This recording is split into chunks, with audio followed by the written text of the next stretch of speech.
Olá, sejam muito bem-vindos ao Clientividade, seu novo podcast sobre negócios, clientes, comunicação e muito mais. Eu sou a Renata Maranhão. Eu sou Ana Saragossa e hoje a gente recebe um convidado super especial, um escritor. É uma honra te ter aqui, Marcel, porque eu li seu livro, eu te conheci pessoalmente, li seu livro, aprendi sobre as 9 leis da vida e eu estou super curiosa para saber como aplica isso, não só na nossa vida, né, nos negócios e como que você aplica isso na sua comunicação interna e na sua conexão também interna, né? Com seus colaboradores e clientes, que eu sei que é um dos pilares também do Leis da Vida. Para a gente começar, Marcel, me conta um pouquinho como que nasceu isso? Como que você começou a palestrar? Como que você descobriu essas leis? Teve algum marco importante nessa transição?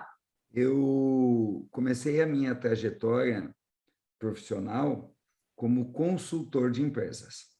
E logo o trabalho foi muito bem recebido, tive clientes com alguma facilidade, eu diria, e a minha dificuldade não foi no sentido de captar e ter clientes, foi em transformar em resultados a implantação do know-how, da metodologia alcançada pelo nosso método de consultoria. Por quê? Porque batia na barreira do ser humano. O método estava lá, dizendo de um jeito bem simples. As pessoas sabiam o que, como e quando fazer, e as pessoas não faziam. Isso começou a me instigar. O que há com as pessoas que elas não fazem o que elas sabem que tem que fazer? Muito embora eu também não fizesse tudo, mas eu ficava chocado com aquele nível tão baixo de execução. Eu comecei, então, a buscar ajuda para ajudar as pessoas e muito rapidamente eu percebi que eu precisava me ajudar, porque não tem como ajudar as pessoas, seja no nível comportamental ou no que diz respeito às crenças, ao funcionamento, o jeito de ser das pessoas, sem antes se ajudar. Então, inadvertidamente, fui capturado pelo que eu chamei mais tarde brincando, né, de CAINF, caminho do autoconhecimento, que tem início, tem meio e não tem fim, porque a gente não para de estudar a respeito da gente mesmo. Então, foi assim que eu entrei neste mundo, né? Ainda tenho uma empresa de consultoria, ainda presto consultoria, mas hoje eu sou mais, assim, um conselheiro da empresa de consultoria e a minha jornada mais intensa é como treinador e mentor comportamental. Agora, uma dúvida. O que você achava que paralisava as pessoas? E você acha que é uma coisa do Brasil, do brasileiro, ou é uma coisa do ser humano? O que eu achava que paralisava as pessoas era baseada em puro achismo e era até meio primário. Hoje que eu pude estudar isso, e 25 anos depois, eu achava que era preguiça, falta de interesse, falta de boa vontade, quando, na verdade, a gente vê que é algo que vai muito além disso. Hoje, para eu tentar minimamente definir o ser humano, eu digo que nós somos um sistema biopsico-emocio-espiritual, para vocês terem uma ideia.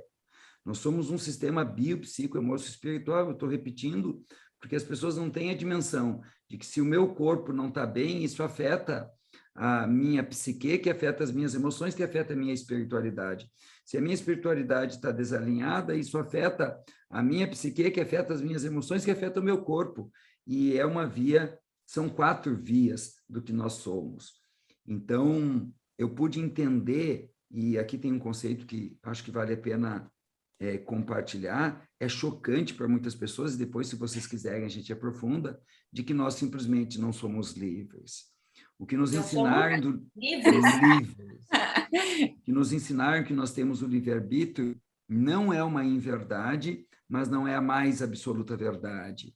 Nós temos algum arbítrio, ou, como eu gosto de chamar, nós temos o mínimo arbítrio. E aqui te respondendo, Renata, não é nós brasileiros, é nós seres humanos. Nós não somos livres, simplesmente não somos livres. E vou me fazer de exemplos do exterior, né? Ou nem tanto, para demonstrar isso. Essas pessoas que entram numa igreja com uma metralhadora e matam dezenas de pessoas, isso não é uma escolha racional, isso não é uma escolha consciente.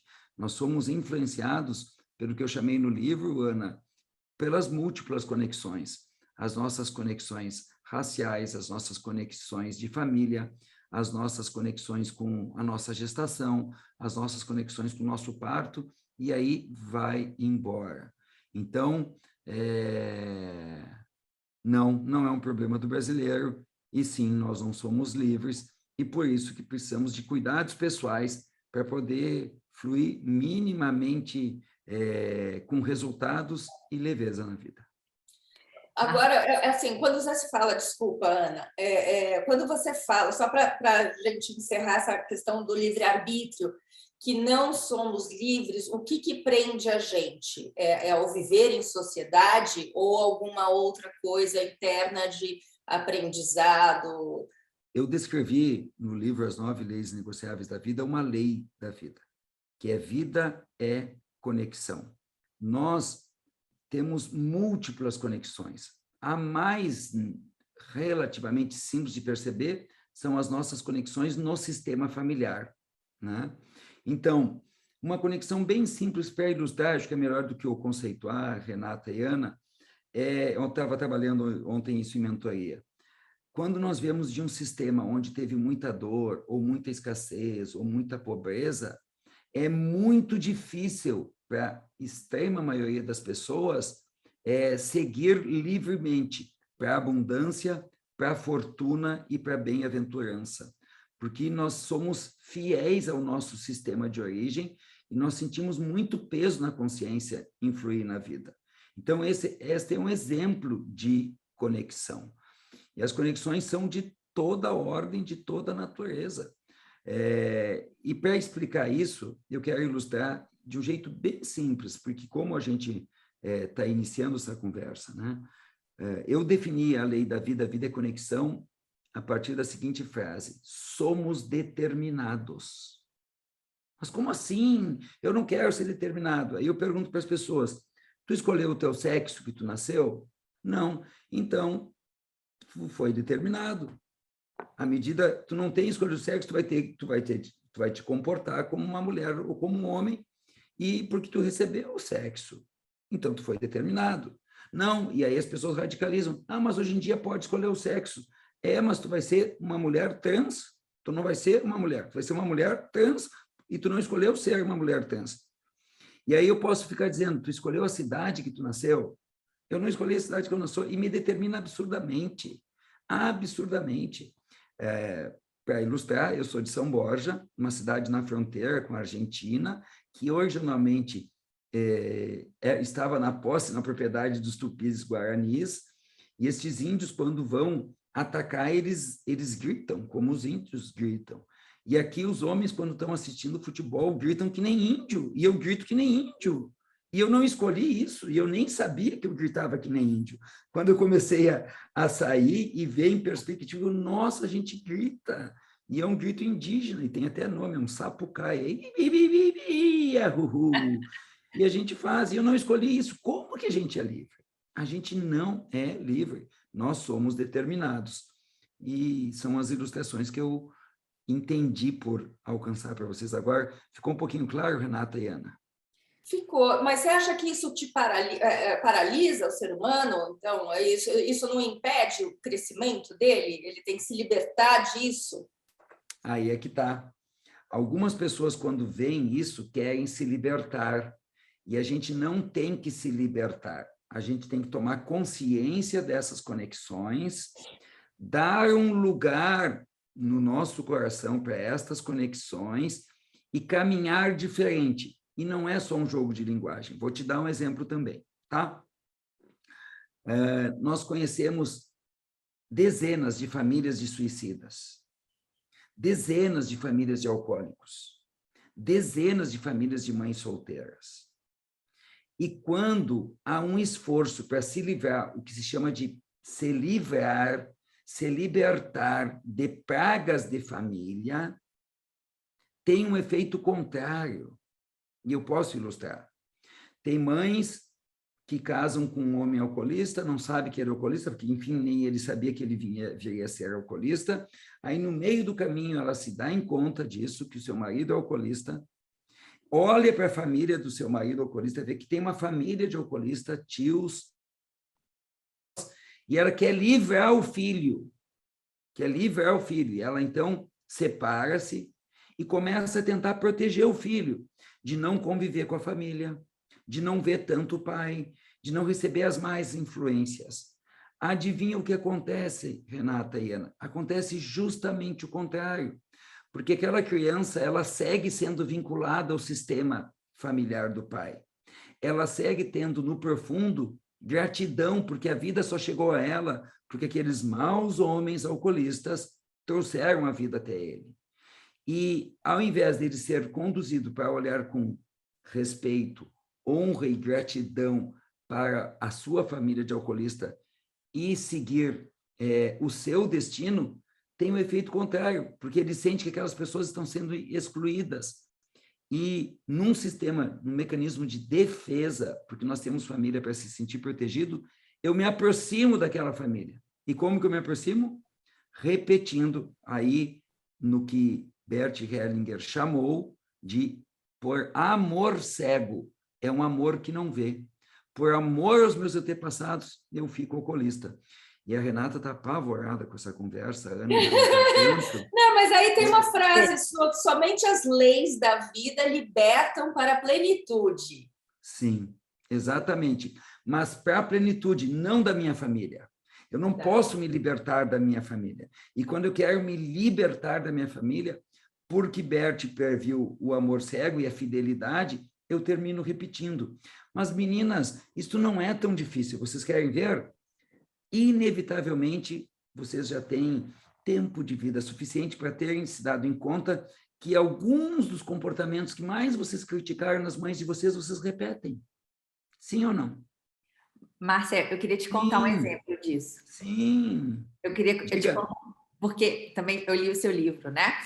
E eu já me dei conta disso fazendo também mentoria com empresários de vínculos, né? Eu não sou especialista nessa área comportamental, certo, mas eu vivi eu demorei, porque isso é muito profundo. Isso é uma coisa que não é inconsciente. E eu não sou uma pessoa reflexiva. Então, para eu me dar conta disso, foi estrada. Eu empresarialmente, minha mãe tinha sido empresária. Eu comecei a travar no mesmo valor que ela chegou a ganhar, que ela falava que era muito, e eu não conseguia passar desse valor. Quando eu me dei conta que toda vez que eu passava desse valor, eu voltava, e eu estava repetindo a minha mãe, por que eu não podia passar, já que eu tinha clientes que faturavam muito mais, que eu ajudava a alavancar, sabe? Pegava ali e fazia um bom financeiro. Eu falei, caramba! E eu estou falando porque eu li o seu livro, né? E eu acho que tem essa conexão. E eu falei assim, poxa, eu preciso procurar uma ajuda para honrar isso e me permitir andar para frente. Sim. E isso também mudou minha vida numa quantidade, porque hoje eu acho, claro que a gente sempre tem que melhorar isso é uma coisa muito inconsciente, mas eu acho que eu aprendi a honrar de onde eu vim os meus pais. E o meu pai, ele era um alcoólatra, com um pai alcoólatra, que ele se curou nessa vida. Foi uma das coisas mais bonitas que eu vivenciei. E eu consegui ajudá-lo por saber disso, né? Então, não sei se faz sentido isso com o que você quer falar. Eu vou ilustrar o meu caso, né? Eu, muito jovem, comecei a trabalhar e estudar, e sou bem determinado, sou um realizador. Então, com 23 anos, eu tinha um curso técnico em pecuária, eu era administrador de empresas, advogado, pós-graduado, era gerente de banco e me sustentava. Eu me achava um sucesso, e era um sucesso. Só que no profundo da minha alma, eu tinha um olhar que eu não sabia qual era. Meu bisavô foi dono de uma pedreira e botou tudo fora. Essa é a minha imagem interna. Meu avô teve uma propriedade agrícola e vendeu e resultou numa frigidaire, que na casa do meu avô diziam, vai ali no sítio do vô e pega um copo d'água. Porque ele fez um mau negócio. A família dizia que ele fez um mau negócio. Uma propriedade rural virou num frigidaire. Água na propriedade rural do meu avô. Perdão. É uma marca de geladeira. Tá. E antigamente, eu estou usando porque antigamente se dizia, está na Frigidaire, é uma marca de geladeira que pelo jeito só tinha aqui no Rio Grande do Sul. E o meu pai, a essas alturas, tinha encerrado um ciclo de empreendedorismo dele, não da melhor forma, não foi da pior, mas não foi da melhor. Então, qual é a minha imagem? Eu sou filho, neto e bisneto de fracassados. E aí estou eu fazendo eventos para Shell, Esso, Petrobras a R$12 mil por 2 dias de trabalho em 2004, Renata. 2 dias de trabalho. E eu estou devendo, a valores atuais, R$2 milhões. Inteligente, conceituado, morando no início do mundo, que eu nunca diria que a minha cidade é o fim do mundo, sendo chamado por multinacionais e devendo R$2,5 milhões, porque eu sou filho de fracassados. Eu tinha, então, o que Bert chamou, para sublinhar, de amor cego aos meus pais. Então, eu não tive que me livrar de nada, eu tive que olhar com honra e respeito pelo caminho deles, ser grato pelo que eles me alcançaram, e foi muito, e caminhar um pouquinho diferente. E para encurtar e deixar nítido como só isso resolve, não existem mais essas dívidas de R$2,5 milhões. É o contrário. Existem patrimônio além disso. E a minha história segue a mesma. O destino deles segue os mesmos. Então, nós não somos livres completamente como nos ensinaram. Mas aí a minha definição de vida e conexão é: não estamos sós, então não adianta tu achar que tu te livra. Não. Nós somos determinados e determinamos.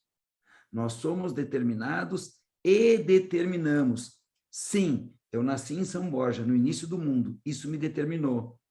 Mas o que eu posso fazer sem me livrar disso e determinar o meu destino? Bom, seguir caminhando para o mundo. Hoje eu sigo morando aqui, mas tem um livro que é best-seller, ficou semanas entre os mais vendidos da Veja, mesmo eu tendo nascido aqui. Isso não é uma praga, isso é uma bênção, né? Porque até o fato do meu pai ser alcoólatra tem muita dor, mas também é uma bênção, porque me deixa em alerta, me faz ser mais cuidadoso, porque tudo que nos acontece na vida é para nos levar para o mais. O que aconteceu no destino do meu bisavô, do meu avô e do meu pai poderia ter me levado por mais, se eu não tivesse inconscientemente ficando culpando eles, criticando eles, reclamando deles. Se eu tivesse humildemente olhado para a dor deles, me aproximado e perguntado: o que o senhor aprendeu com isso? O que eu posso aprender, querido avô, para que não se repita comigo? Mas eu estava numa posição crítica, inconsciente, julgando. E aí, a vida, com as suas maravilhosas leis, impõe dor que é para a gente aprender. Então, tudo é para que nós amadureçamos, cresçamos, nos desenvolvamos. Então, a gente termina repetindo o que não gostaria de repetir por conta das conexões. Como você fala sempre, que somente as leis da vida libertam para a plenitude, para quem não conhece ainda o seu trabalho, apesar de ser um best-seller e estar em tudo quanto é canto, conta para a gente, resumidamente, quais são essas leis da vida que você aprendeu e que de fato, libertam para a plenitude, né? que libertam dessas conexões que podem te fazer te paralisar, ou não andar para frente, ou às vezes até andar para trás, como adquirir uma dívida, repetir padrões anteriores. Quais seriam essas leis que te libertariam para a plenitude? Tá. Eu acho que é oportuno, até para que as pessoas aproveitem mais o nosso bate-papo, eu falar um pouquinho mais por que são leis e o que são as leis, e depois eu descrevo brevemente cada uma delas. Tá bom. Primeiro, algo muito importante de situar as pessoas é que eu não inventei as leis da vida. Depois de 25, 30 anos de estudos, 25 anos como consultor, mentor, treinador comportamental, depois de ter feito uma profunda jornada de autoconhecimento, de ajudar mais de 110 mil pessoas, eu pude observar as leis da vida tanto quanto Newton observou a lei da gravidade. Isaac Newton não inventou a lei da gravidade, ela está acontecendo. E ele percebeu e descreveu. Da mesma forma, eu percebi as 9 leis da vida. E percebi que elas juntas formam o que eu chamei de fluxo da vida, rio da vida. E por que somente as leis da vida te libertam para a plenitude? Sendo um pouquinho mais preciso, por que somente o respeito às leis da vida te libertam para a plenitude? Porque se elas formam o rio da vida e tu estás as desrespeitando, tu estás nadando contra a correnteza. E aqui tu nunca vai alcançar a tua plenitude, porque tu está gastando energia contra o que tu não tem poder. Porque as leis da vida, tanto quanto a lei da gravidade, atuam, tu gostando ou não gostando delas. Tu achando elas justas ou injustas. Tu achando elas adequadas ou inadequadas. Elas atuam, elas nem refletem, elas nem distinguem. Não, Marcel vou levar livre, a Ana vou ralar com ela e a Renata mais ou menos. Elas atuam. Então, quando eu me submeto às leis da vida, olha que bonito. Eu estou contra as leis da vida porque ninguém me ensinou. Eu me submeto. As leis da vida, então, te impulsionam. Como elas formam a correnteza da vida. E aí te libertam para a plenitude. Assim como tu pode usar a lei da gravidade a teu favor, é o famoso para baixo, todo santo ajuda. A favor das leis da vida, tu tem muito mais força. Tu não gasta força contra elas, gasta força a favor do teu destino, e as leis da vida te impulsionam. Então, há uma multiplicação de forças. As leis da vida são, resumidamente, bem resumidamente, vida é movimento.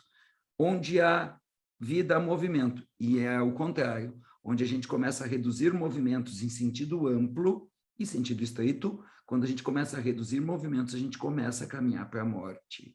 E isso no mundo empresarial é mais rápido que na vida. É possível um ser humano fazer pouco movimento e sobreviver. Uma empresa quase não consegue sobreviver. Ou uma empresa está vivendo, ela está evoluindo, ou ela está morrendo, porque tem a concorrência, né, que vai deixando para trás. Vida é presença, e aqui eu gosto de usar essa lei para explicar, da inegociabilidade, inevitabilidade, inexorabilidade das leis. Quando eu digo vida é presença, eu estou dizendo sim o que Eckhart Tolle já falou, o que Buda já falou, só que eu dei caráter de lei a isso.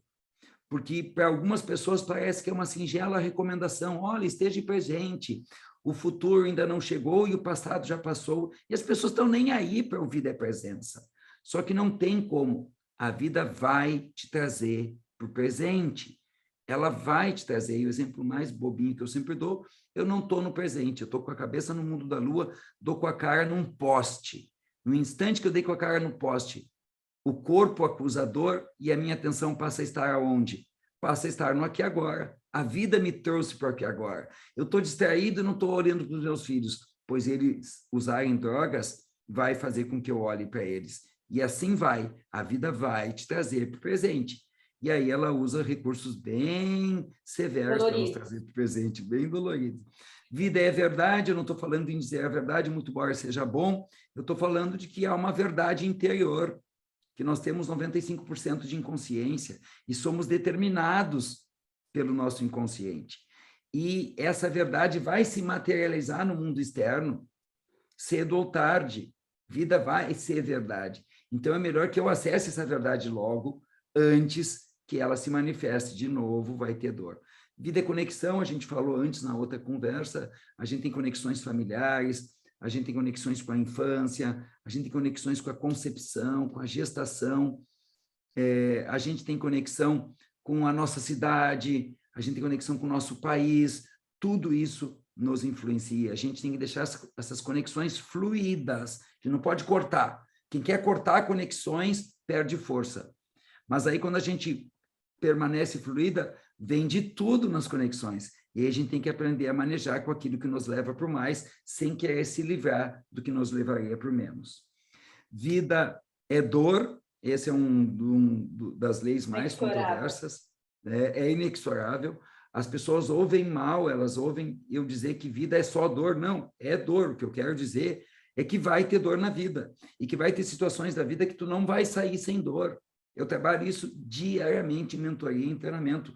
As pessoas querendo sair de uma situação sem ter dor. Não, tu escolhe qual é a menor dor. E aqui eu dou o exemplo que mais judia das pessoas, né? Tu escolhe a dor de fazer músculo ou a dor de fazer pelanca. É só uma escolha. E aí cada um faz a sua escolha. Vida é concordância, há coisas na vida que nós não temos nada para fazer. E a extrema maioria das coisas, eu costumo dizer que a nossa área de atuação é 0,25 metros quadrados. 50 por 50, onde cabe um corpo humano, e é só disso que tu tem que cuidar. O que está além disso é só sofrimento, é só gastar energia, né? Tem gente até hoje de mal com a pandemia. Está bravo com a pandemia até hoje, porque se não tivesse tido essa pandemia, o negócio dele não tinha fechado. Só que o negócio do vizinho do lado não fechou. E ele acha que foi a pandemia. Prosperou. E o outro prosperou. E ele ainda acha que é a pandemia que fez o negócio dele. Por quê? Porque ele está discordando da vida como ela é, né? Vida é concordância, vida é conclusão. Nos impõe a necessidade de fechar ciclos, porque ciclos não conclusos, eles terminam drenando a nossa energia. E o que geram ciclos não conclusos? Iniciativas inacabadas, situações de vida mal resolvidas. As pessoas não resolvem situações de vida, não concluem uma separação, não encerram uma empresa, não tomam uma decisão, né? Isso drena energia, sentimentos não sentidos e não expressos, e as discordâncias que eu falei da lei anterior também geram ciclos inacabados. Tem pessoas que não conseguem concordar com a morte do pai e ficam paralisadas no dia da morte do pai. Então, vida é conclusão, a gente tem que fechar os ciclos. Vida é semeadura, é o popular, aqui se planta, aqui se colhe, mas isso não é pouca coisa, porque as pessoas não entendem que nós temos domínio apenas sobre a semeadura, sobre a colheita não. E aqui muitas pessoas se machucam muito, porque elas dizem, eu fiz tudo certo. E o meu exemplo, a minha escolha pela palavra semeadura não foi à toa, foi porque ilustra plenamente o lavoureiro, o produtor rural, o agricultor, que plantou na hora certa, a semente certa, com herbicida, com fungicida, com fertilizante certo, e ele estava pronto para ter uma boa colheita e veio uma nuvem de gafanhoto que ele não tem nenhuma responsabilidade e dizimou. E ele se culpa, e ele se pune porque ele queria ter domínio sobre a colheita. Nós não fomos educados para dizer, eu faço a minha parte e que aconteça o melhor. A gente quer fazer a parte da gente e quer exigir que o resultado seja aquele que a gente planejou. Mas a gente é só um grão de areia, não no deserto, no universo. No trabalho, né, nas empresas, óbvio, né, você trabalha com isso, com essa comunicação nas empresas e, obviamente, você acredita que funciona, deve funcionar, né? Claro. Agora, a parte da semeadura, justamente no trabalho, onde a gente é mais exigido, as pessoas são mais exigidas a dar o seu melhor, o que você colhe, você vai, o que você planta, você vai colher, e etc., né? Como lei, assim. Então, dá o exemplo de uma corporação, numa multinacional, o que poderia acontecer dessa semeadura, já que, assim, existe na nossa mente que o que a gente vai plantar, a gente vai colher, e que tem que plantar cada vez mais para colher cada vez mais. Então, como que essa semeadura, no caso, não dependeria do nosso livre-arbítrio completamente? Eu entendo o que tu queres dizer. Como que eu vou concordar com a colheita se sem resultado uma empresa quebra? Isso. Né? A pergunta é, discordar muda o quê? Percebe? Isso é chocante para um empresário. É chocante, porque quando ele fica brigando com a colheita, ele fica brigando com os resultados, estou olhando para o empresário. Quando ele fica brabo com o que aconteceu, ele está nadando contra a correnteza, porque, olha o verbo, já aconteceu. E aí que vem a beleza, Renata e Ana, das leis da vida, porque as pessoas se embananam quando elas olham para uma lei da vida e ficam apavoradas com aquela lei da vida, só que elas esquecem que tem outra lei da vida. E quando eu digo para eu me render à colheita, eu também digo para fazer movimento, eu também digo para estar no presente. Então, eu fiz tudo que estava ao meu alcance. Exemplo empresarial, eu fiz uma pesquisa de mercado, né? McDonald's, que sabe tudo, qual é o tamanho da cidade, qual é o perfil da população, e eles só colocam um negócio quando está tudo indicando que vai dar certo, senão eles não colocam. E tem McDonald's que fecha. Sim. E aí é a hora de olhar, cara, nós fizemos tudo. A pesquisa de mercado indicava que cabia. E aí, o que eu vou ficar fazendo agora? Aí, para ser bem prático, eu desenvolvi o que eu chamei de pergunta libertadora. O que eu posso fazer agora? Sim, tinha tudo para dar certo. Sim, a cidade era perfeita. Sim, foi o melhor profissional da região. Sim, mas não deu. Não deu. E vida é verdade. Não deu. E se não deu, porque também as pessoas ficam se iludindo, Renata. Não, mas vai dar certo, porque é pesquisa de mercado. E às vezes não, a verdade é que não deu. E se não deu, o que eu posso fazer agora? E essa pergunta traz para o que eu chamo de liderança responsável. Eu tenho que ser líder da minha própria vida. E o que eu posso fazer? Porque eu não posso voltar lá atrás e desfazer o negócio. Porque as pessoas ficam na fantasia. Se eu não tivesse posto a franquia do McDonald's em São Borja, não ia dar certo mesmo, 65 mil habitantes, não vai dar certo. Não, o que eu posso fazer agora? E é agora, não é amanhã. Isso é uma pergunta de coaching. Tem um efeito de coaching, que é impossível a pessoa não dar a resposta certa. E isso traz a pessoa por aqui agora e ela faz o movimento que ela pode fazer. Então, é difícil lidar com isso no mundo das empresas? É difícil, mas as leis não mudam. As leis não são da vida pessoal. As leis são da vida e os negócios estão inseridos na vida. Então, mais bem-sucedidos são os empresários que respeitam as leis da vida. Aonde que alguns empresários se confundem, Renata e Ana? É que a vida se vive no longo prazo. E alguns empresários e gestores têm excelentes resultados no médio prazo, no curto prazo.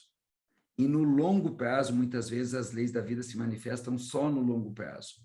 Como, por exemplo, alguns empresários irem contrariando as leis da vida com esforço, e aí tem gente que tem um ego muito forte, e aqui eu não estou falando como um demérito, uma mente forte, e eles estão nadando contra a correnteza, mas eles dizem, vida é isso, é esforço, vamos lá, é pesado mesmo, vai que vai, trabalha 14 horas, e vai e dá resultado. Mas aí, mais tarde, ele não entende por que o casamento dele se foi. E ele acha que porque ele está com câncer é azar, e não é azar. Não é azar. Câncer não é azar. Ninguém planta o seu câncer, mas é resultado de um sistema biopsicoemocio-espiritual que foi descuidado. E assim como alguns têm maus resultados nas empresas no longo prazo, porque a vida se vive no longo prazo. Cedo ou tarde, as leis da vida se manifestam. Elas seguem atuando. A gente, então, no mundo empresarial, tem que... Aquela lei que nos desconforta, a gente tem que se submeter a ela e ver que outra lei me salva. Mas como que eu vou concordar que o meu colaborador atendeu mal um cliente? E eu te pergunto, e discordar adianta o quê? Não muda nada, ele já atendeu mal. De novo, a pergunta é o que eu posso fazer agora? Já foi. Eu posso ligar para esse cliente e dizer para ele que eu sinto muito e dar um presente para ele. Eu posso ver se esse erro foi erro humano ou erro de processo. Se foi erro de processo, eu faço um movimento de melhorar o processo. Se for erro humano, eu faço um movimento, olha que curioso, de semear ainda mais nesse ser humano. Como que eu semeio no ser humano? Eu treino, eu contrato um coach, eu tenho uma conversa, eu tenho uma repreensão a fazer. É parte do jogo. Eu dou um feedback, ou seja, eu semeio. As leis da vida, para quem vai dominando, eles brincam de não está dando certo, nossos clientes. Muitos têm um quadro das leis da vida no seu escritório, na sua casa. Deixa eu ver aqui que lei eu estou descumprindo, porque se não está fluindo, uma ou mais leis eu estou descumprindo. E no mundo das empresas, isto é ainda mais intenso, por conta da velocidade do mundo empresarial. É muito veloz, é muito veloz. Marcelo, eu queria falar um pouquinho de conexão.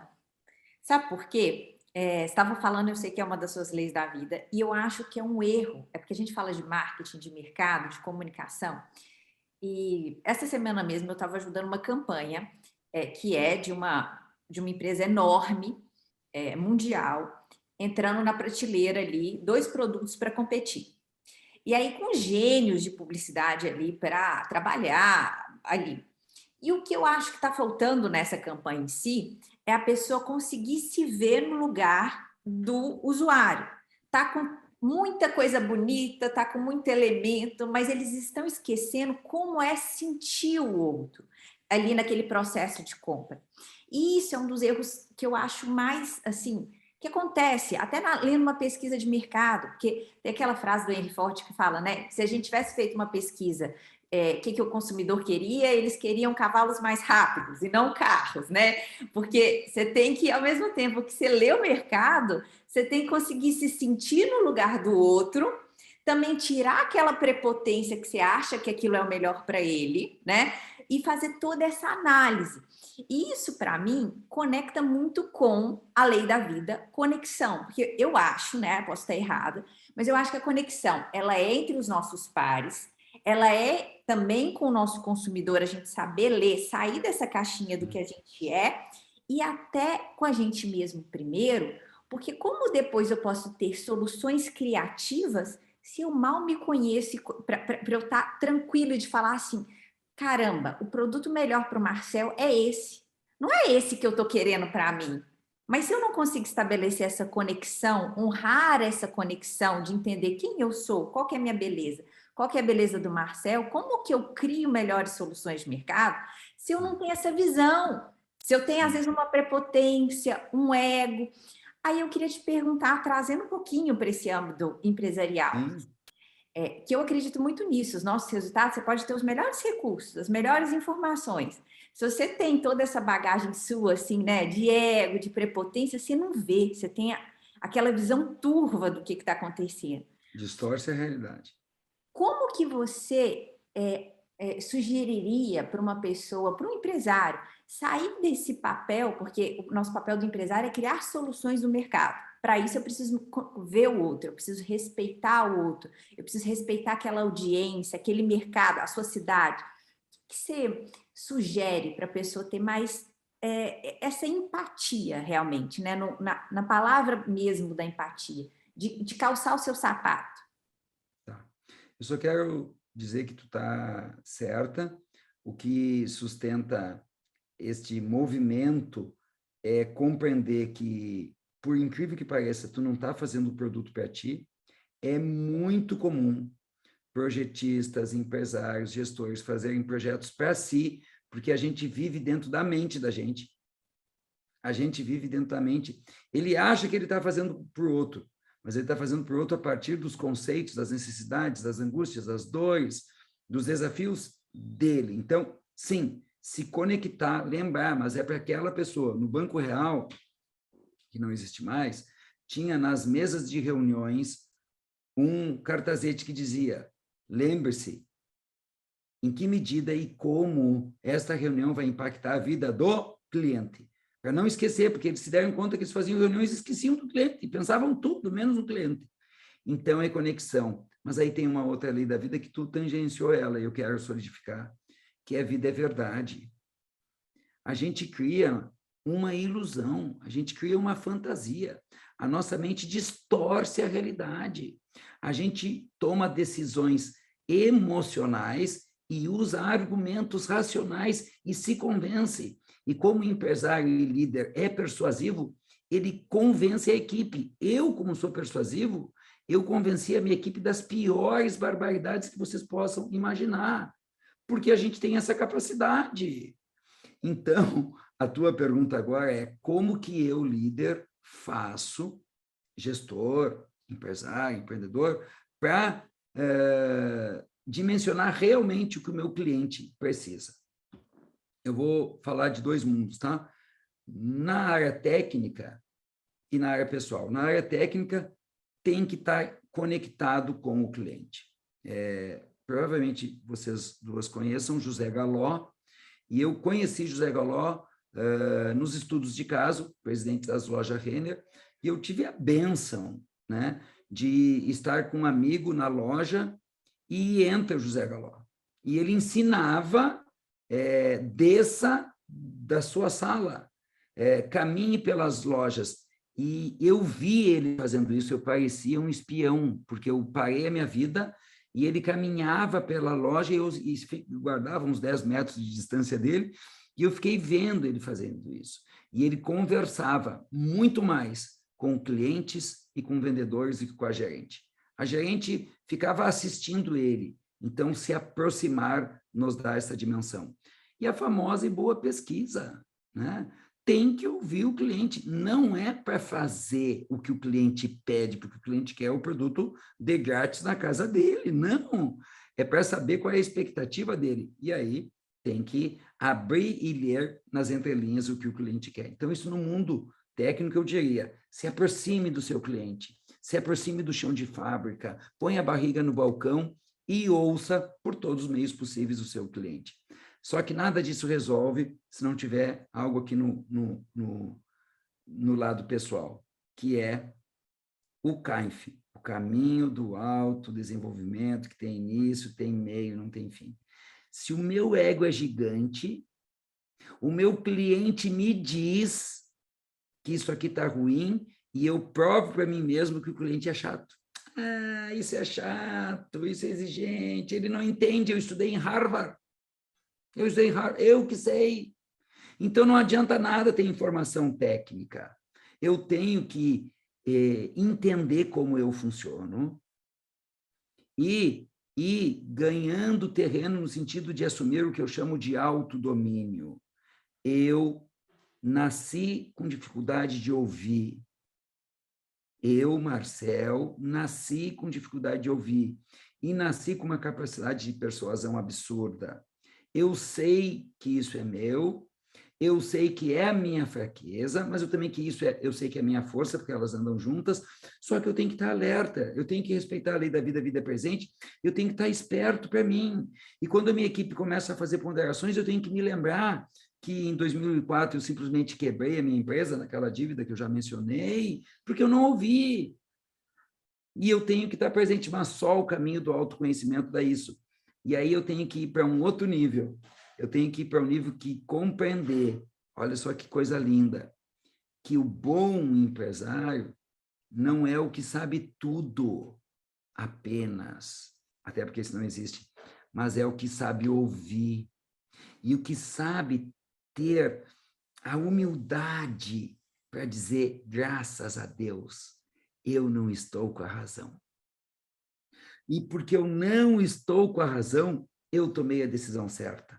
Olha, que genial que eu sou. Eu ia enfiar minha empresa num buraco e a minha equipe me alertou e eu ouvi a minha equipe. E eu sou fera, não porque eu sei tudo, mas porque eu ouvi a minha equipe. Então, é uma outra dimensão que a gente pode alcançar tendo essa postura. Mas qual é a postura? Qual é o caminho que dá isso? É o autoconhecimento. Eu reconhecer a minha fraqueza. E eu não me senti menos por causa da minha fraqueza. Oh Deus, ó céus, ó vida, como que eu posso me exigir saber tudo? É impossível, eu não sei, eu não preciso saber tudo. Eu não tenho essa necessidade. A verdade é que eu não sei tudo. E racionalmente as pessoas dizem, não, eu não sei tudo, mas se comporta como tal. E nem vê que se comporta como tal, porque é inconsciente. Aqui entre nós, não conta para ninguém. As pessoas são sonâmbulos, as pessoas estão anestesiadas, as pessoas estão entorpecidas, zumbis, biorobôs. É verdade, as pessoas vivem no automático. Sabe a Matrix? Ela existe. Não existe realidade. Existe Pode falar isso, não, que eu sou muito criativa, Marcel. Vou começar a ver assim, as pessoas que estão meio paralisadas.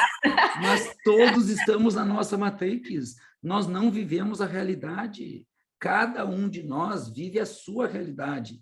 E o desafio é, no caminho do autoconhecimento, ir retirando esses véus de inconsciência e se apropriando um pouquinho mais do que a vida é de verdade. Como, por exemplo, se vocês me deixarem falar que eu morro falando, como que as pessoas lutam contra a lei da vida, a vida é dor? É impossível, não há vida sem dor, não tem como. E as pessoas, não, tu é muito pessimista, como assim? Porque elas não querem ver a verdade. Aí nós podemos aprofundar, porque nós estamos dominados por uma mente que foi programada para nos afastar da dor e nos aproximar do prazer. Então, e daí, não reconhecendo a dor, você já não respeita aquela lei da vida que já vai num negócio para dar errado, porque você não está enxergando aquilo, então não está no presente, daí já vem uma outra lei. Exatamente. E aí, e assim como uma lei, assim como descumprir uma lei da vida gera um efeito dominó que tu descumpre 3, 4, 5, 6 juntas e é avassalador, cumprir uma lei da vida gera um efeito dominó ao contrário, que tu vai aí sim se libertando das amarras que tu mesmo criou por conta dessa mente que só quer uma coisa, que tu esteja vivo. Se tu estiver vivo, a tua mente te acomoda. Gente, se a gente coloca um coffee break, onde tem banana, que é uma fruta que não pinga, que não tem semente e que não é difícil de descascar, banana com casca e banana picada com palitinho, ficam todas as bananas com casca, as pessoas não pegam. E não é porque não gostam, porque eu já testei isso. É porque a gente tem uma preguiça infinita, a gente só quer estar vivo. Só quer estar vivo. A gente não quer levantar o pé no degrau de uma loja. As lojas cuidam para não ter um degrau de 3 centímetros, está no plano do boticário, não pode ter 3 centímetros na porta da loja, porque isso gera uma preguiça. Então, nós somos dominados por uma mente que só quer conforto, só quer prazer. E as pessoas que entendem que vida é dor, elas começam a se impor dores que levam para o mais. A dor da musculação. Se é para doer, que doa na musculação, que não doa na vida. Se é para doer, que doa eu desligando o meu irmão, que é incompetente e que vai quebrar a empresa. Mas eu não quero sentir a dor de quebrar a minha empresa. Se é para doer, eu vou dizer não para o meu filho. E ele vai ficar emburrado e vai me odiar. Mas eu suporto a dor dele me odiar. Eu não suporto ele não saber lidar com as frustrações na vida depois. Assim como tem uma geração de adultos que joga videogame, não como um lazer, que está tudo bem, como vício. Mas para se desligar de tudo. Para se desligar de tudo. Tudo bem, todo mundo precisa de entretenimento, mas não em níveis que te captura, que tu não consegue, assim como nós temos clientes que não transam com as esposas porque jogam videogame. Porque ele não lida com a frustração da vida. Então, é bem importante a gente entender este mecanismo poderoso que eu chamo de a nossa maior bênção, a nossa maior maldição. Nossa mente. Nossa maior bênção, nossa maior maldição. Daí eu venho justamente com o que você falou uma vez numa entrevista, que a inteligência emocional é um skill mais procurado da atualidade. Sim, porque como os nossos pais não foram educados para presentificar e sentir o que vier, dor, medo, tristeza e raiva, eles nos afastaram da dor. A escola nos afastou da dor, do sentimento, das emoções, e aí nós nos tornamos analfabetos emocionais. E ao invés de eu ter inteligência emocional, e eu ainda prefiro, Renata e Ana, domínio emocional, porque inteligência é um segredinho entre nós. Como ninguém quer nada nessa área de emoção, eles botaram esse nomezinho aí, mas não tem nada de inteligência, não. Inteligência é inteligência. É só porque, não, se é inteligência emocional, eu quero. Domínio emocional, eu não quero. Domínio emocional é eu escolho o que fazer com as minhas emoções. É impossível não ter medo, mas o que eu faço com o meu medo? Não, eu não tenho medo, eu tenho respeito. E aí eu faço toda uma ginástica verbal para não assumir que eu tenho medo. Tenho receio. Não, eu não tenho medo. É um receiozinho, não é medo mesmo, é medo. O que eu faço com a minha raiva, que é discordância? Como que eu uso a minha raiva? Eu, por exemplo, saí de 96 quilos e vim para 72 com raiva, porque um dia me chamaram de barrigudinho, você não pode rir de mim, você não pode rir de... Me chamaram de barrigudinho, eu digo, pelo amor de Deus, eu não quero mais ser chamado disso. E com raiva, eu fiz toda essa jornada. O que eu faço com a minha tristeza?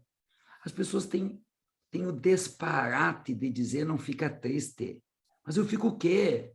Minha mãe morreu, tu quer que eu fique o quê? Pelo amor de Deus. Não, mas tu tem tudo, não fica triste. Mas eu não estou com falteza, porque não te falta nada, né? Eu estou com tristeza, eu sei que não me falta nada, mas eu estou triste. Eu tenho uma sócia, a Magda, ela é psicóloga, além de me ajudar nos treinamentos e de conduzir os treinamentos comigo, ela atende no consultório. Esses dias entrou uma mãe que disse, Magda, eu te admiro tanto, porque tu ajudou minha filha, mas, por favor, não diz para eu ser forte, que eu não aguento mais as pessoas dizer para eu ser forte. Sabe qual era o pedido das pessoas para ela ser forte? O filho dela, um adolescente, tinha morrido. Caramba. E as pessoas querem que ela seja forte. É que as pessoas não sabem lidar com as suas dores e ficam apavorados quando uma pessoa se permite sentir dor. Tristeza não mata, mas não senti-la mata. Se eu sinto a tristeza, é um túnel de tristeza, ela passa. E já disse Nulce Navarro, ó, lá na década de 90, no fundo do poço, não há ralo, há mola. Nós precisamos aprender a nos permitir sentir a dor da alma. E aquilo nos prepara para a jornada de vida e nos catapulta, porque a gente não quer mais viver aquela situação de vida.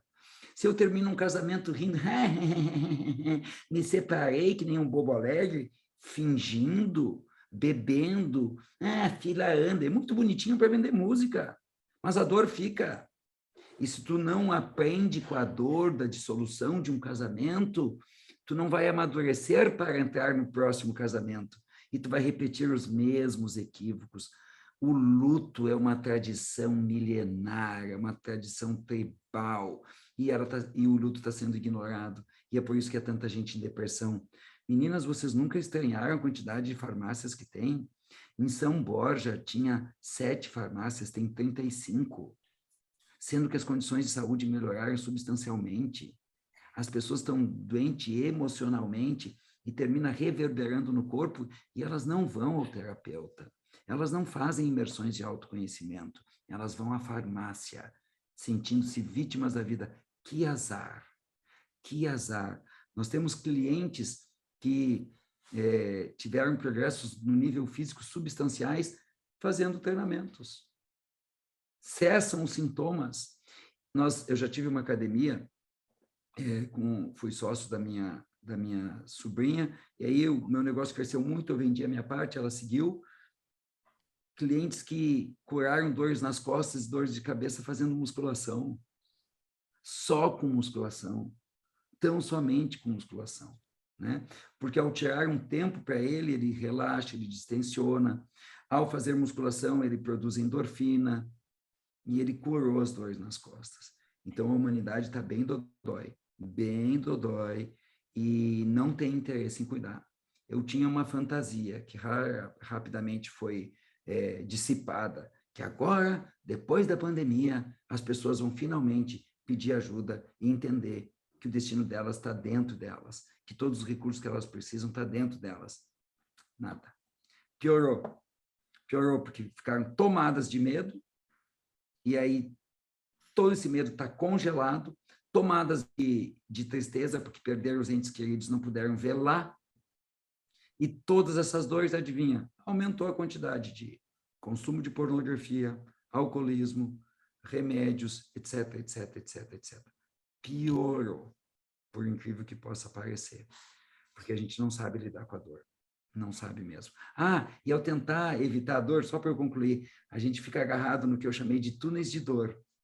Eu não vou passar nesse túnel de dor, e eu não vou passar, e daqui a pouco está sangrando as minhas unhas.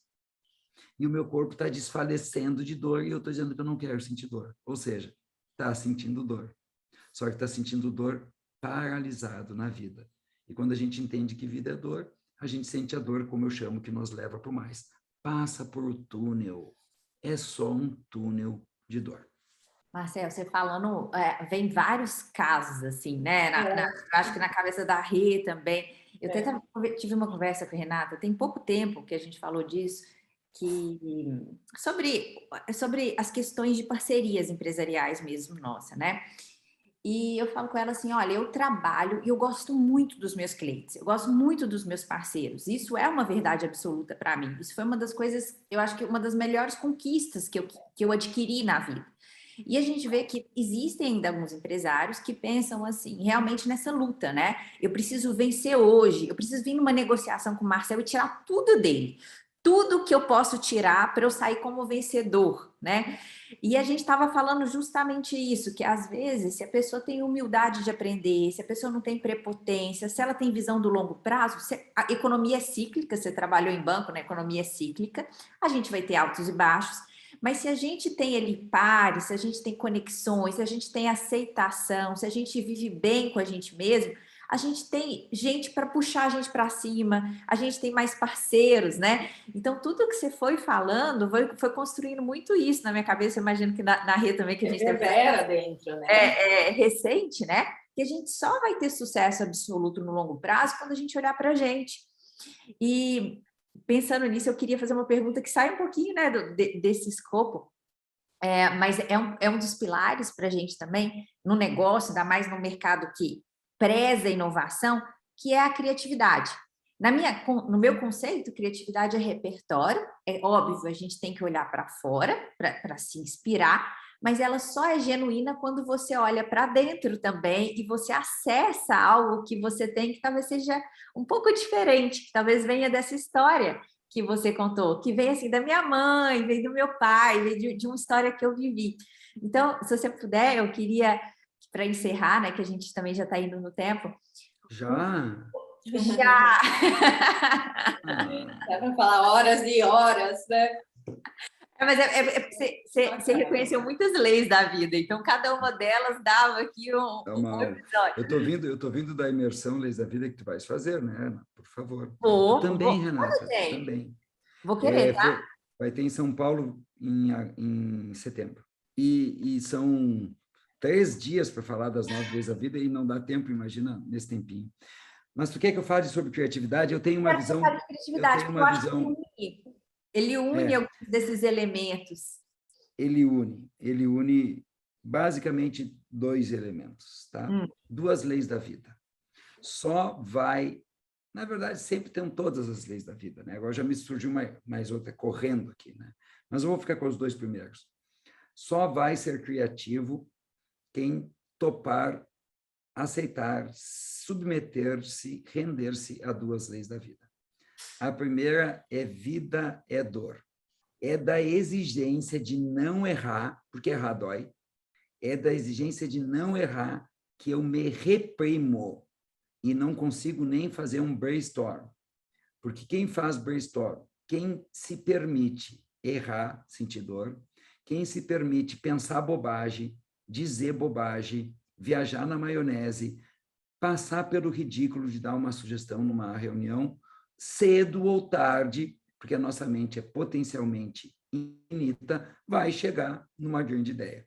Eu estava vivendo, negociando com tubarões ontem, e o moço suportou a dor de ir nos tubarões, nos Estados Unidos, e ele levou um babador para vomitar. Era um babador com um saco aqui. E aí os tubarões disseram para ele, isso é lixo. Isso não serve para nada. Mas ele foi criativo. E o criativo faz isso. Ele faz um monte de caca, porque não tem como acertar na primeira. Então, o criativo ele desenvolve a capacidade de fazer coisas sem fundamento, de fazer coisas que não dão certo. E aí entra a segunda lei, que é concordar em não ser perfeito. Concordar que não deu certo. Vida é concordância e vida é dor. Os criativos, eles suportam a dor de errar, eles suportam a dor de bancar o ridículo, e eles concordam que precisa de muitos erros, e isso não diminui o talento deles para ter um acerto. Aquela velha frase, me ajudem que deu o branquinho do moço da lâmpada. Ai, o que inventou a lâmpada? Nenhum de nós três vai lembrar. Mas o sujeito que inventou a lâmpada, entrevistaram ele. E sabiam que ele tinha tido muitos insucessos antes. E perguntaram para ele como que o senhor se sente tendo 120 insucessos, eu não me lembro o número preciso, e apenas um êxito. E sabe o que ele disse, Renato? Sabe o que ele disse, Ana? Não, tu estás redondamente enganado. Eu não tive 120 sucessos e um êxito. Eu tive um grande êxito de 121 passos. Então, um criativo é alguém que concorda com o erro, que concorda com o não, que concorda com o tombo. É alguém que está vivo, porque só não erra, só não tomba quem está morto. Então, um criativo é alguém vívido, é alguém que é dominado neste item pelo terceiro aspecto da lei da vida, vida é concordância. Eu concordo com o que foi, com o que é e com o que vai ser.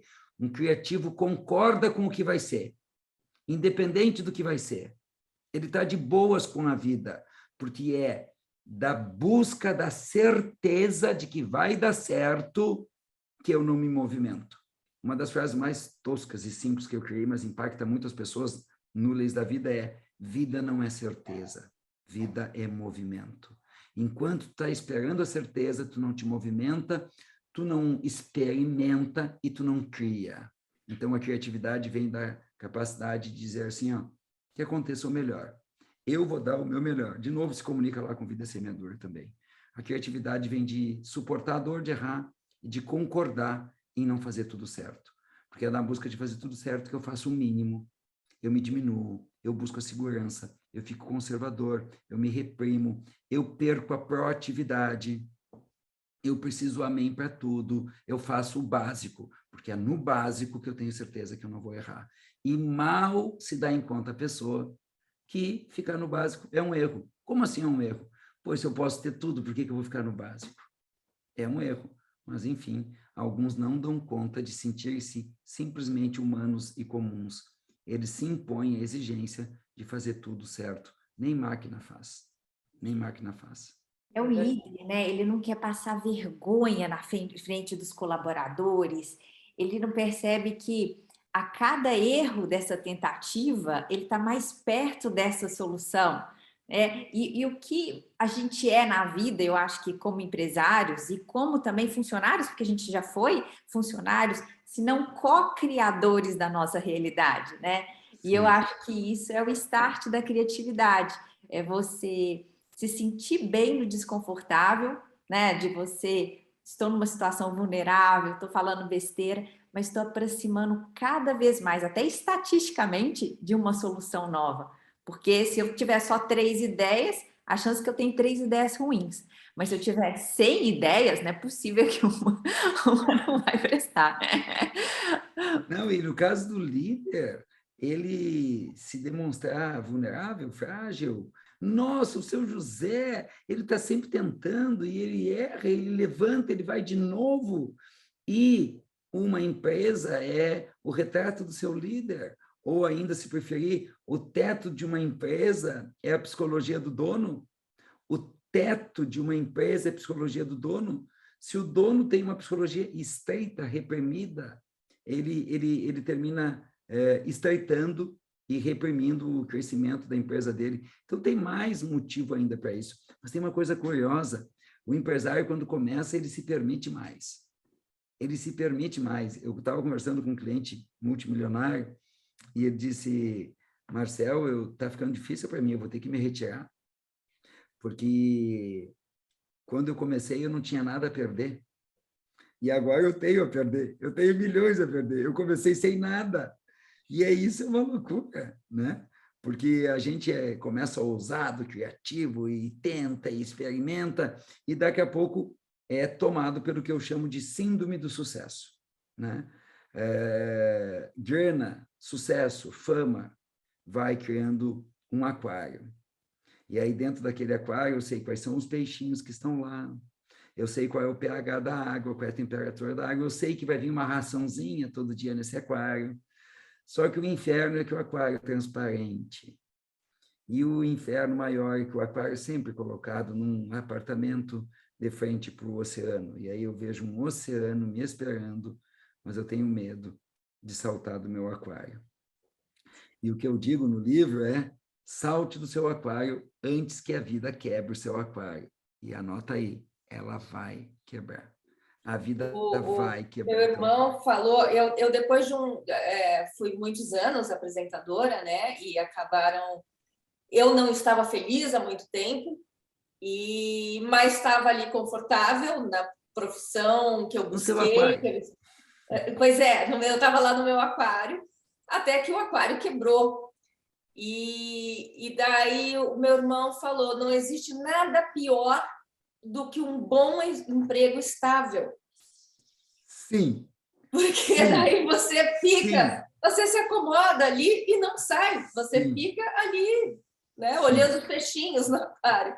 Gostei E eu explico isso, as pessoas não entendem isso, eu tenho muitos, porque os nossos treinamentos comportamentais vêm clientes de todas as áreas, né? E vem muito funcionário público infeliz. E eu digo, bem-vindo à síndrome do funcionário público. Eu brinco com síndromes, né? Por quê? Porque as pessoas não sabem, mas nós nos movemos por 2 motivos apenas: medo e amor, ou dor e prazer, só. Adivinha se a gente se move mais pelo medo ou pelo amor? Mais pelo medo. Adivinha se a gente se move mais pela dor ou pelo prazer? Mais pela dor. Gente, tem que nos multar para a gente botar cinto de segurança. Tem que nos multar para a gente respeitar o limite de velocidade. A gente está se lixando para o amor, para o prazer e para a vida. A gente morre de medo da dor e do medo. Medo do medo a gente tem. E aí, quando eu tenho um bom emprego, ou quando eu faço um patrimônio, ou um emprego público, é atenuada substancialmente a nossa força propulsora de maior intensidade, o medo e a dor. E aí a gente tem que ter, olha, muito autodomínio para seguir se movendo, arriscando, criando, experimentando, apesar do conforto. Porque, voltando ao que eu já disse, eu já tenho, está garantido, está ótimo. Sem medo, eu não me movo tanto quanto eu poderia. Quando eu digo eu, a extrema maioria das pessoas, porque algumas se movem mesmo sem medo. Só para ilustrar, o Bernardinho, técnico da seleção brasileira, foi campeão com a seleção lá, numa Olimpíada pela 3ª vez, uma coisa assim, e ele ficou chocado. Ele disse, meu Deus, e agora? O que eu faço para eles não se acomodarem? Eles foram para uma churrascaria, comemorar a vitória, voltaram 1h da manhã, o treino começou às 3h30 ou 4 da manhã. Ele gerou dor, ele gerou desconforto, porque senão deitou-se sobre os louros da vitória. Já ouviram falar? Deitou-se sobre os louros da vitória. E é o início do fracasso. Por isso que estar em terapia, estar em coaching, ter um mentor, estar em imersões de autodesenvolvimento, ter consultorias permanentemente, ir a feiras, estar vendo novo, vai nos tirando da zona de conforto. Mas quando a gente cria uma vida muito boa para a gente até em casa a gente quer ficar mais, quer curtir, quer ir para a praia, tá tudo bem, eu tenho tudo, né? E começa a se colocar em risco o negócio e em risco com a gente. Aconteceu comigo a mesma coisa. Eu, em dado momento, fazendo treinamentos para 18 pessoas aqui no início do mundo, consegui uma casa maravilhosa. As pessoas que me visitam dizem casa de revista Cláudia, né? É linda, uma casa em U, com uma piscina no meio, uma delícia. Eu já tinha um bom carro, enfim, tudo do bom e do melhor. E eu tinha treinamentos todos os meses, e com esses treinamentos eu vivia muito bem, e aí eu não fui salvo pela falência econômica dessa vez, mas por um tédio. Eu comecei a estranhar quando eu olhava no relógio para ver se o treinamento ia acabar, e aí é chocante porque é o que tu gosta.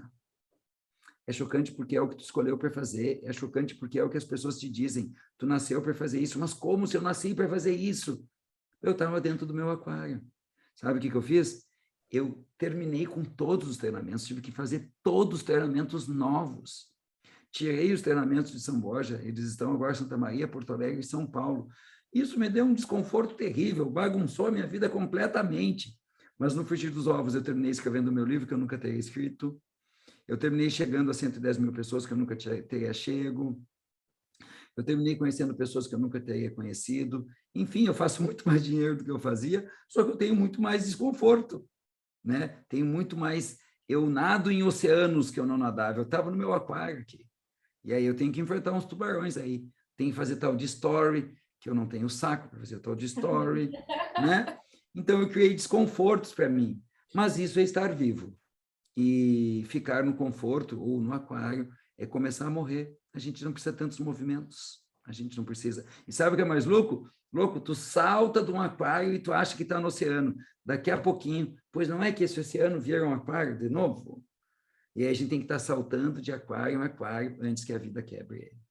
Mas tem uma coisa, quando a vida quebra, a gente dá as nossas braçadas e se vira. Só que é mais traumático um pouquinho, né? A gente pode antecipar, a gente pode escolher quebrar os próprios aquários. A dor também é inexorável, mas não precisa passar pela dor profunda, né? Pela Não, falta de não. movimento. Exatamente, Renata. Tu pegou bem, Renata. É. Exatamente, exatamente. Já, e aí tem uma imagem, né? Olha, eu tenho que tomar uma injeção. Cara, te entrega a injeção. Não precisa ficar sacudindo o braço. Não precisa ficar sacudindo o braço. A Renata chegou a sentir a dor.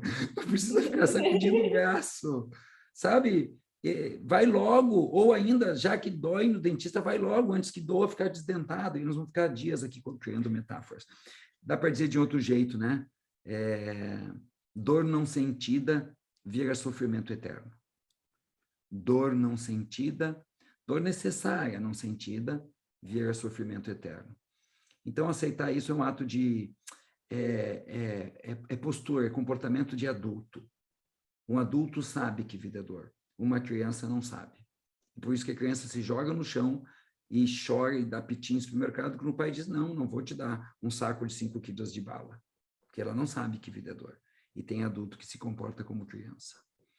E aí termina tendo resultados ou vivendo uma vida infantilizada, né? Porque vida é dor. E quantas vezes a gente esquece, né? Que a gente, na verdade, é criança. A gente aceita bem os tombos de criança, a gente aceita bem os aprendizados de criança. A gente fala, você tem que ir além quando você é criança. Só que quando é com a gente fala, não, cheguei. Cheguei aonde, né? Cheguei aonde? Falta muito tombo ainda para a gente continuar vivo e para a gente curtir essa experiência da melhor forma. Marcelo, eu vou ter que encerrar, que o tempo deu, infelizmente. Estaria aqui falando aqui. Horas e horas e horas, um papo delicioso, aprendendo demais. Fico muito feliz. Por mais que as leis estejam presentes e visíveis, você perceber, você nomear elas, faz você prestar mais atenção. Sim, né? Sim. E pensar nas próprias atitudes e nas atitudes ao seu redor. É muito interessante tudo isso. É muito lindo esse trabalho. As pessoas dizem, Marcel, sabe o que me choca no teu trabalho? A gente já sabe tudo isso que tu escreveu aí. Só que o jeito que tu escreveu faz a gente ficar presente para elas. Até porque elas ficaram curtinhas, vida é dor, vida é conexão, vida é isso. Então, isso mantém mais presente, porque é assim e eu me perco de mim. É assim e eu me perco de mim. Quando eu me perco de mim, eu descumpro as leis e aí elas atuam para nos colocar nos trilhos de novo. Meninas, muito obrigado, eu adorei, não vi o tempo passar. Eu adoro falar das leis da vida. Eu digo que na camiseta da Seleção Brasileira tem uma etiquetinha que diz assim, nascidos para jogar futebol, né? E eu tenho comigo que eu sou nascido para fazer isso aqui. Então, eu estou no Rio da Vida, estou na minha raia, sempre que vocês quiserem, a minha agenda permitir, eu estou à disposição de vocês, e se não for um podcast, se precisarem de alguma coisa, me chamem, tá bom? A gente agradece demais. Conversamos aqui com Marcel Scalco, autor do livro 9 Leis da Vida, que vocês conheceram um pouco, é só, assim, buscar em qualquer livraria online, você consegue comprar e vai aprender, e vai crescer, e vai se movimentar, e vai sentir dor, e vai sentir tudo, mas vai crescer com tudo isso e andar para frente. Muito obrigada, Marcel, foi um prazer, foi uma honra estar com você aqui. Confesso que não li o livro, mas vou ler, vai ser um tipo de livro que eu vou querer dar de presente, dar de presente para cliente, dar de presente para família. Assim, fiquei encantada, então muito prazer, muito obrigada e espero conversar com você no futuro pessoalmente, tá bom? Muito obrigada. Ana, muito obrigado, querida. Renata, muito obrigado. Obrigada, Marcel. E sabe o que vai ser legal agora, Rê? Não sei se você tem isso. Quando você conhece a pessoa antes dela escrever o livro, antes de ler o livro, você escuta ela falando. Você vai ver que você vai escutar o Marcel lá As pessoas falam que o meu livro, porque o meu livro foi... Eu sei escrever bem, mas não é minha praia. Eu não sento para escrever. Eu falo, a equipe transcreve e eu vou lá e ajeito, porque eu não consigo, eu não penso bem escrevendo, eu penso falando. Eu meio faço uns downloads aí. E as pessoas falam muito que parece que eu estou falando no livro. As pessoas ouvem minha voz lendo o livro. É um livro levinho, Renata, tu lê num fim de semana. Tem gente que lê num dia. E ele não é fino, mas ele é fluido. Tu leu no voo? Ele é fluido e ele foi escritinho, parece que tem uma história acontecendo, assim, ele é bem envolvente, é bem legal, bem bonito. Que bacana, vou ler com certeza. Muito obrigado, queridas. Um grande abraço, um bom resto de semana para vocês e fiquem com Deus. Me chamem outras vezes, tá? E nós temos que fazer live, né, Ana? Temos que fazer live e também te vejo... Tu não faz lives, Renata? Não consigo fazer fazer. lives, tem que ser Olha exibido. o desconforto chamando aí, Rei. Então tá bom. Um beijo, meninas. Um beijo grande. Tchau, Então, tchau. esse foi o Clientividade com Marcel Scalco, autor do livro 9 Leis da Vida. Muito obrigada pela sua companhia, pela sua participação e até o próximo podcast Clientividade. Tchau para vocês. Bom.